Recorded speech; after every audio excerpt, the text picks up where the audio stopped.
नमस्कार, स्वागत है आपका इंडिया वॉइस पर। मैं हूं आपके साथ स्वीटी दीक्षित। सीधे चलेंगे जहां पे लोकसभा की कार्रवाई शुरू हो चुकी है। कई बार क्या होता है कि नजर कहीं और होती है, निशाना कहीं और होता है। Honourable members, a very pleasant task, birthday greetings.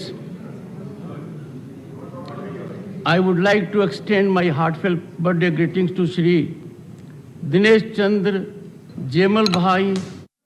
प्रश्नकाल को सबका महत्वपूर्ण समय होता है।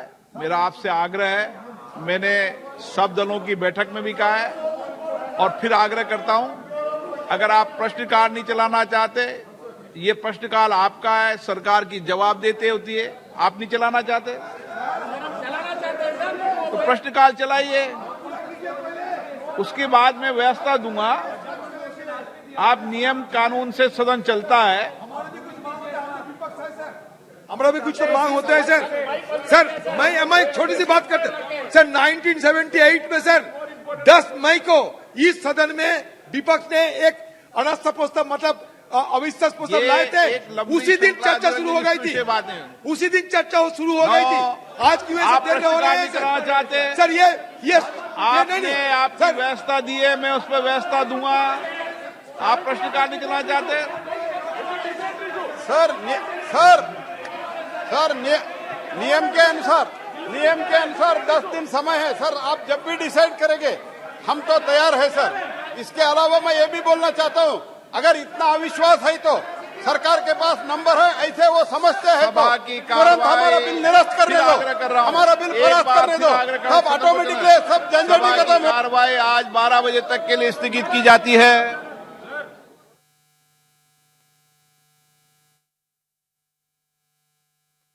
गई है, लगातार आग्रह किया जा रहा था लोकसभा स्पीकर के द्वारा, लेकिन एक भी नहीं सुनी गई और लोकसभा की कार्रवाई 12 बजे तक के लिए स्थगित कर दी गई है। हम जानकारी आप तक पहुंचा रहे हैं। राज्यसभा की कार्रवाई अभी भी जारी है और लोकसभा की कार्रवाई 12 बजे तक के लिए स्थगित कर दी गई है। तो अहम जानकारी, लोकसभा की कार्रवाई 12 बजे तक के लिए स्थगित हो गई है। देखिए, कार्रवाई शुरू होते हुए 5 मिनट भी नहीं हुए और लोकसभा की कार्रवाई स्थगित हो गई है। लोकसभा स्पीकर के द्वारा लगातार आग्रह किया जा रहा था कि प्रश्नकाल आप चलने दीजिए, लेकिन विपक्ष लगातार हंगामा कर रहा था और एक बार फिर से कार्रवाई स्थगित हो गई है 12 बजे तक के लिए। लेकिन राज्यसभा की कार्रवाई अभी भी जारी है। तो लोकसभा की कार्रवाई 12 बजे तक के लिए स्थगित कर दी गई है। लगातार विपक्ष के हंगामे के बाद से राज्यसभा की कार्रवाई जारी है।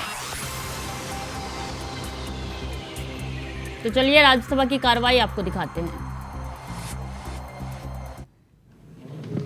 महोदय, मैं आज की संशोधित कार्यसूची में अपने नाम के सामने क्रम संख्या 2 क पर उल्लेखित कागजात को सभा पटल पर रखता हूं। साध्वी निरंजन ज्योति। सभापति महोदय, मैं आज की संशोधित कार्यसूची में क्रम संख्या 2 पर मेरे नाम के सामने उल्लेखित पत्र सभा पटल पर प्रस्तुत करती हूं। Shrimati Anupriya Patel. Chairman sir, with your permission, I rise to lay on the table of the House documents listed against my name at serial number 2C in the revised list of business for today. कुमारी शोभा कारंद लाजे। Respected sir, I lay the papers shown at serial number D of the revised list of business in the Rajya Sabha for the today on the table of the House. Shrimati Darshana Vikram Jardosh. The House papers mention against my name at serial number 2E of the Ministry of Textile as per the today's revised list of business. Shri Som Prakash. Respected sir, with your kind permission, I lay on the table of the House paper listed against my name at serial number 2F in the revised list of business for today. Thank you. Shri Kailash Chaudhary. माननीय सभापति जी, आपकी अनुमति से मैं आज की राज्यसभा की संशोधित कार्यसूची में मैं मेरे नाम के सम्मुख मत संख्या 2G पर उल्लेखित पत्र सभा पटल पर प्रस्तुत करता हूं। श्री देवू सिंह जयसिंह भाई Chauhan. Honorable Chairman sir, with your kind permission, I rise to lay on the table of the House the papers mentions against my name at serial number 2H of today's revised list of business. Message from Lok Sabha Secretary General. Sir, with your kind permission, I rise to report that the Lok Sabha at its sitting held on 27th July 2023 passed 1. The repealing and amending Bill 2023 and 2. The Jan Vishwas Amendment of Provisions Bill 2023. I lay a copy of each of the said bills on the table. Report of the Department related Parliamentary Standing Committee on External Affairs, Sri Prakash Javadekar. I lay on the table a copy in English and Hindi of the 23rd report of Department-related Parliamentary Standing Committee on External Affairs on action taken by the government on the observations and recommendations contained in the 16th report on the subject India's soft power and cultural diplomacy, prospects and limitations. Reports of the Committee on Welfare of Other Backward Classes, Sri Jugal Singh Lokhandwala. धन्यवाद माननीय महोदय। मैं आज की कार्यसूची में अपने नाम के समक्ष यथासूचीबद्ध अन्य पिछड़े वर्गों के कल्याण हेतु समिति के 20वें और 21वें प्रतिवेदन आपकी अनुमति से हिंदी और अंग्रेजी में निम्नलिखित प्रतिवेदन सभा पटल पर रखता हूं। धन्यवाद। Statement by minister Shri Danve Rao Sahib दादा राव। महोदय, मैं दिनांक 13/3/23 को राज्यसभा के पटल पर रखी गई रेल मंत्रालय के संबंध में अनुमानों की मांगे 2023-24 पर रेल संबंधी स्थायी समिति की 14वीं रिपोर्ट में अंतर्विष्ट सिफारिशों के कार्यान्वयन की स्थिति पर यह बयान दे रहा हूं कि रिपोर्ट में अंतर्विष्ट सभी सिफारिशों के कार्यान्वयन की स्थिति संलग्न है। चूँकि यह वक्तव्य बहुत लंबा है, इसलिए मेरा अनुरोध है कि इसे पढ़ा हुआ समझा जाए। Minister Shrimati Darshana Vikram Jardosh. Sir, with your permission, I rise to make a statement regarding status of implementation of the recommendations, observations contained in the 37th report of the Related Parliamentary Standing Committee on Labour, Textile and Skill Development on development of man-made fibre pertaining to the Ministry of Textiles. Minister Shrimati Anupriya Singh Patel. Chairman, sir, with your permission, I rise to make the following statement regarding the status of implementation of the observations contained in the 174th report of the departmentally related Parliamentary Standing Committee on Commerce on the demand for grants for the year 2022-23, demand number 10, pertaining to the Department of Commerce, Ministry of Commerce and Industry. Thank you.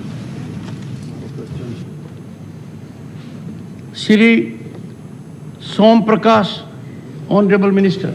Respected Sir, with your kind permission, I make statements regarding A. Status of implementation of recommendation observations contained in the 172nd report of the Department-related Parliamentary Standing Committee on Commerce on promotion and regulation of e-commerce in India pertaining to the Department for Promotion of Industry and Internal Trade, Ministry of Commerce and Industry.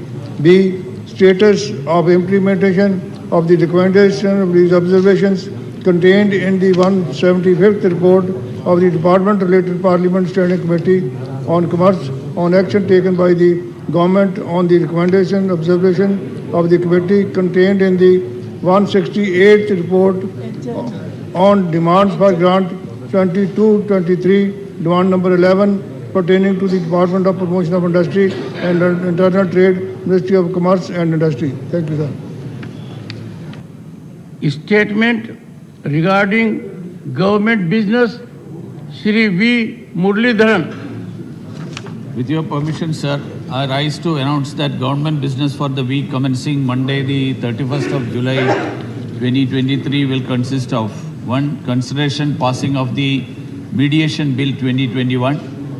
2. Discussion on statutory resolution seeking disapproval of the Government of National Capital Territory of India or the Territory of Delhi Ordinance 2023, number 1 of 2023, promulgated by the President of India on the 19th of May 2023, and consideration passing of the Government of National Capital Territory of Delhi Amendment Bill 2023. 3. consideration and passing of the following bill after their introduction: the Advocates Amendment Bill 2023, Not good. and the Press and I don't appreciate Registration of Periodicals Nothing will Bill go 2023. 4. Consideration passing of the following bill as passed by Lok Sabha: 1. The Biological Diversity Amendment Bill 2023 as reported by Joint Committee. 2. The Multi-State Cooperative Societies Amendment Bill 2023 as reported by Joint Committee. 3. The Forest Conservation Amendment Bill 2023 as reported by Joint Committee. 4. The Jan Vishwas Amendment of Provisions Bill 2023 as reported by Joint Committee. And 5. The Repealing and Amending Bill 2023. 5. Consideration passing of the following bills after they are passed by Lok Sabha: 1. The National Nursing and Midwifery Commission Bill 2023. 2. The National Dental Commission Bill 2023. 3. The Registration of Births and Deaths Amendment Bill 2023. 4. The Mines and Mineral Development and Regulation Amendment Bill 2023. 5. The Constitution Jammu and Kashmir Scheduled Tribes Order Amendment Bill 2023. 6. The Constitution Jammu and Kashmir Scheduled Caste Order Amendment Bill 2023. 7. The Jammu and Kashmir Reservation Amendment Bill 2023. 8. The Jammu and Kashmir Reorganization Amendment Bill 2023. 9. The Inter-Services Organization Command, Control and Discipline Bill 2023. 10. The Offshore Areas Mineral Development and Regulation Amendment Bill 2023. And 11. The Constitution Scheduled Caste Order Amendment Bill 2023. 6. Consideration passing of Indian Institutes of Management Amendment Bill 2023 after it is introduced, considered and passed by Lok Sabha. Honorable members, farewell, that will come. I was just wondering, there was a mosquito on my pad. I was wondering it came from which part of the house. But I'll find out later on and reach to the truth. Honorable members, Honorable, you are not in your seat. No, go to your seat. Have meeting outside. Honorable members, farewell to retiring members. It is always a touching, emotive moment when one amongst us who has been here for long and is parting company because of constitutional mechanism. There is one such person today. Honorable member.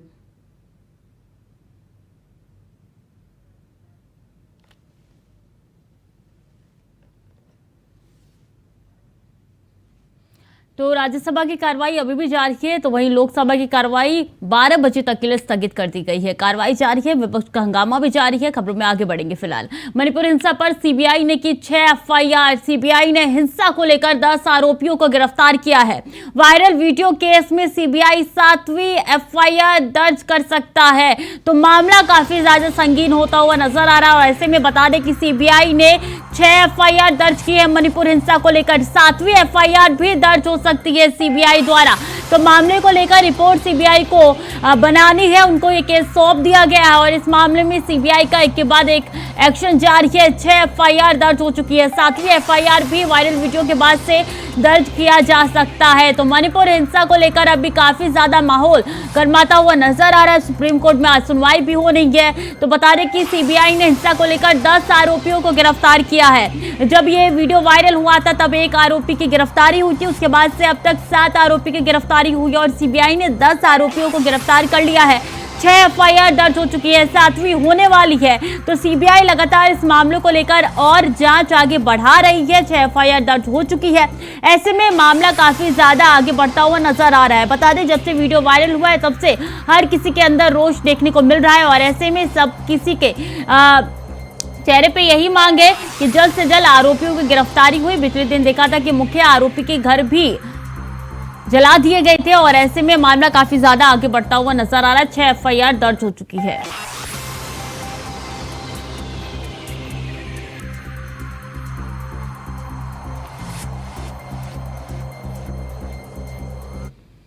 और केंद्रीय खेल मंत्री अनुराग ठाकुर ने गुरुवार को देश में पहली बार आयोजित हो रही एशिया जूनियर और यूथ वेंटलिफ्टिंग चैंपियनशिप का शुभारंभ किया। गौतम बुद्ध यूनिवर्सिटी में शुक्रवार से शुरू हो रही ये चैंपियनशिप 5 अगस्त तक आयोजित होने वाली है, जिसमें भारत की 30 सदस्यीय इसमें शामिल होने वाली है टीम। वहीं इस दौरान अनुराग ठाकुर ने कहा है कि भारत भविष्य में ओलंपिक का आयोजन करेगा और इस दिशा में हम आगे बढ़ रहे हैं।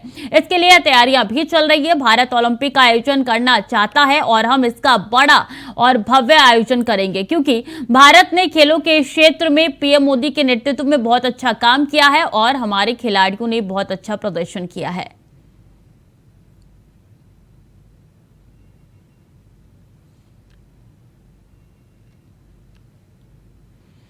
तो खेल के क्षेत्र में लगातार भारत आगे बढ़ रहा है, ये अनुराग ठाकुर का कहना है। और वेट लिफ्टिंग चैंपियनशिप का शुभारंभ आज हो चुका है। ये तस्वीर उस समय की है जब शुभारंभ करते हुए यहाँ पर अनुराग ठाकुर केंद्रीय खेल मंत्री नजर आ रहे हैं। बता दें, गौतम बुद्ध नगर की यूनिवर्सिटी में इसका शुभारंभ किया गया है और भारत की 30 सदस्यीय टीम इसमें शामिल हो रही है। भारत भविष्य में ओलंपिक्स का आयोजन करेगा और उस दिशा में हम आगे बढ़ रहे हैं, तैयारियां चल रही हैं और जब सही समय आएगा आपको सही खबर और अच्छी खबर भी सुनाएंगे। लेकिन भारत ओलंपिक का आयोजन करना चाहता है और बड़ा भव्य आयोजन करेंगे, क्योंकि भारत ने खेलों के क्षेत्र में मोदी जी के नेतृत्व में बहुत अच्छा काम किया है। हमारे खिलाड़ियों ने शानदार प्रदर्शन किया है और आहिस्ता आहिस्ता हमारी फेडरेशन में भी आप देखेंगे बहुत तेजी के साथ हम बदलाव भी कर रहे हैं। उनमें और पारदर्शिता और जवाबदेही आ रही है और उसमें और प्रोफेशनलिज्म, ट्रांसपेरेंसी, अकाउंटेबिलिटी और प्रोफेशनलिज्म, ये टैप जब मैं कहता हूं स्पोर्ट्स में। तो ये बता दें कि डिप्टी सीएम केशव प्रसाद मौर्य ने ट्वीट किया है, देश विकास चाहता है, नकारात्मक राजनीति नहीं। केशव प्रसाद मौर्य ने ट्वीट करके विपक्ष पर निशाना साधा है। उन्होंने साफ तौर पे कह दिया है कि देश विकास चाहता है, नकारात्मक यानी कि नेगेटिव पॉलिटिक्स नहीं चाहता है देश। और विपक्ष पर केशव प्रसाद मौर्य ने ट्वीट करके हमला बोला है। उन्होंने कह दिया है कि देश नकारात्मक राजनीति नहीं चाहता है, देश सिर्फ विकास चाहता है। तो डिप्टी सीएम केशव प्रसाद मौर्य ने ट्वीट करके विपक्ष पर निशाना साधा है। उन्होंने कहा है कि देश विकास चाहता है, नकारात्मक राजनीति नहीं चाहता है। तो ऐसे में एक बार फिर से केशव प्रसाद मौर्य ने ट्वीट करके विपक्ष पर हमला बोला है।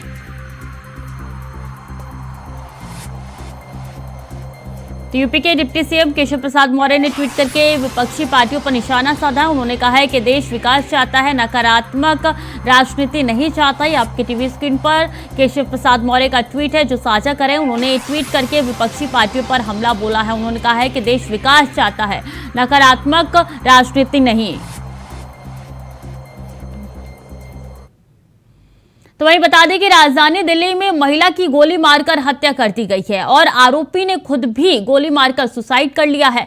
सामने आया कि आरोपी और महिला एक दूसरे को पहले से ही जानते थे। महिला के 3 बच्चे हैं। पुलिस ने मामले की जांच शुरू कर दी है। जानकारी के मुताबिक दिल्ली के डाबरी पुलिस को जानकारी मिली थी कि महिला की गोली मारकर हत्या कर दी गई है। मौके पर पहुंची पुलिस ने देखा था कि 42 साल के रेनू गोयल की कनपट्टी पर गोली मारकर हत्या कर दी गई थी। हत्याकांड को रेनू के घर के पास ही अंजाम दिया गया था।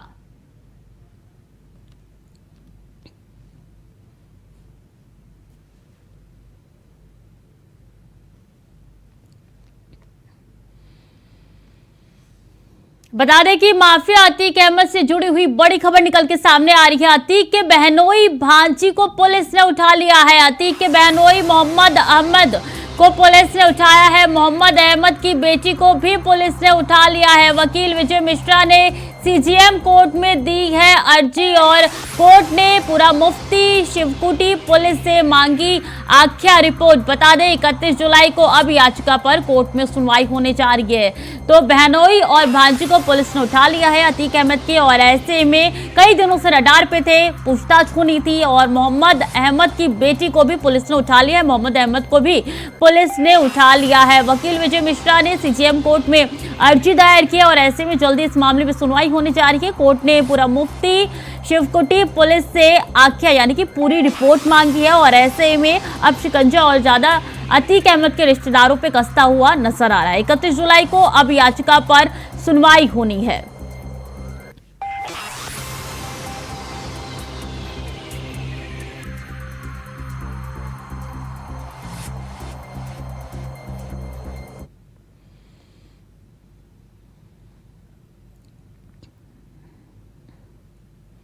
और सिसोदिया की अंतरिम जमानत का मामला है। अंतरिम जमानत पर सुप्रीम कोर्ट में आज सुनवाई होनी है। आज सीबीआई ईडी को सुप्रीम कोर्ट में देना है जवाब। शराब घोटाले केस में जेल में बंद है दिल्ली के पूर्व डिप्टी सीएम मनीष सिसोदिया और ऐसे में जस्टिस संजीव खन्ना की बेंच में सुनवाई होने जा रही है। तो अंतरिम जमानत पर सुप्रीम कोर्ट में आज सुनवाई होगी। आज सीबीआई ईडी को सुप्रीम कोर्ट में देना होगा जवाब और इस जवाब के आधार पर ही आगे का फैसला आएगा। शराब घोटाले मामले में लगातार जेल में बंद है फरवरी से ही मनीष सिसोदिया और ऐसे में उनके ऊपर शिकंजा और भी ज्यादा कसता हुआ नजर आ रहा। बता दें जस्टिस संजीव खन्ना की बेंच में सुनवाई होगी आज और ऐसे में आज अंतरिम जमानत को लेकर मनीष सिसोदिया की सुनवाई होगी।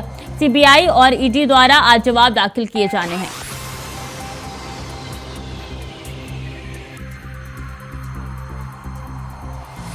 ब्रिजभूषण पर यौन शोषण का मामला है। राज्य रेवेन्यू कोर्ट ने आज होगी सुनवाई। बता दें कि ब्रिजभूषण को मिली थी सशर्त जमानत, बिना सूचना विदेश नहीं जा सकते हैं ब्रिजभूषण। तो ब्रिजभूषण पर यौन शोषण का ये पूरा मामला है जिसको लेकर आज एक बार फिर से सुनवाई होने जा रही है। बता दें सशर्त जमानत राज्य रेवेन्यू कोर्ट ने दे दी थी और ऐसे में एक बार फिर से आज कोर्ट में सुनवाई होने जा रही है। ब्रिजभूषण पर यौन शोषण का ये पूरा मामला है जिसको लेकर कई दिनों से लगातार उनकी गिरफ्तारी की मांग उठ रही थी। जांच पड़ताल हुआ, गिरफ्तार भी किया गया, कोर्ट में पेशी भी हुई और जमानत भी दे दी गई सशर्त। और ऐसे में आज एक बार फिर से राज्य रेवेन्यू कोर्ट में उनकी पेशी होनी है, मामले में सुनवाई होगी। इसी के साथ कोर्ट ने साफ तौर पे कह दिया है कि आप देश छोड़ के नहीं जाएंगे। इन्हीं शर्तों पे उनको जमानत दे दी गई है। कई शर्तें जो उनके सामने रखी गई उसके बाद उनको जमानत मिली है और आज एक बार फिर से राज्य रेवेन्यू कोर्ट में ब्रिजभूषण के मामले में सुनवाई होने जा रही है।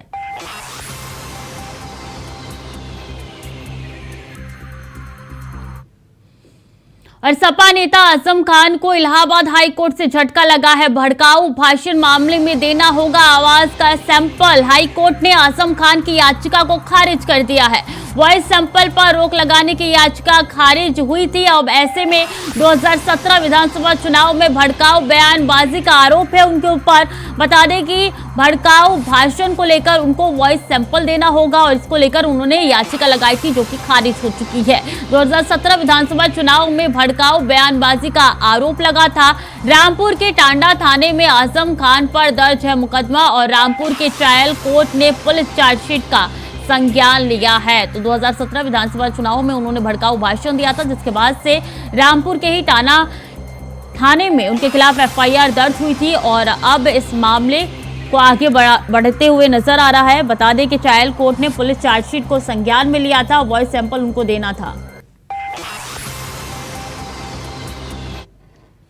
मणिपुर वीडियो मामले पर सुप्रीम कोर्ट में आज नहीं होगी सुनवाई। सीजेआई की बेंच दूसरे दिन भी नहीं बैठेगी। सीजेआई लगातार दूसरे दिन भी अस्वस्थ चल रहे हैं तो इसीलिए सुनवाई नहीं होगी। तो मणिपुर के वीडियो मामले में सुनवाई होनी थी आज, लेकिन अस्वस्थ है सीजेआई, इसके कारण आज दूसरे भी सुनवाई नहीं हो पाएगी। आज सुनवाई होनी थी मणिपुर के वायरल वीडियो को लेकर और ऐसे में सीजेआई की तबीयत ठीक नहीं है जिसके कारण आज दूसरे दिन भी सुनवाई नहीं हो पाएगी।